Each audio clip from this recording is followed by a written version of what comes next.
И пусни. Да, приятелю, вау, точно на място. Да. Брат току-що ме информира, че тази установка е паднала абсолютно точно на място. Сега, тази лодка, тук, която ми беше много любезно изпратена, има GPS.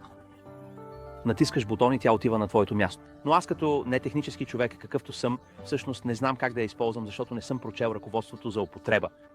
Така че съм някакси на око, където съм подредил камерата, когато се върнем обратно от лодката, така че да, някакси съм излязал там. Но това, което е наистина трудно, е, че очевидно окачваме тежест на парче найлон под лодката, но тежестта не е очевидно центрирана спрямо лодката. Но когато завъртиш лодката наляво и надясно, тежестта не се движи наистина за известно време, така че трябва да оставиш лодката да се стабилизира. И това е още едно огромно нещо, което съм научил от това. Когато всъщност ловиш риба с лодка, има много повече умения, отколкото хората всъщност мислят.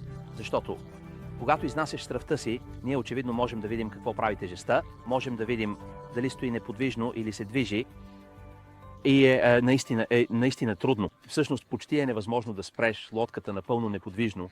Така че, когато ловиш риба до клип или използваш, да кажем, GPS и лодката се движи на вятъра, колко точен си?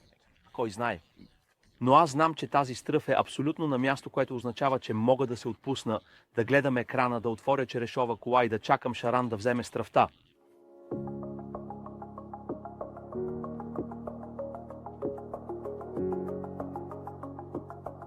В текста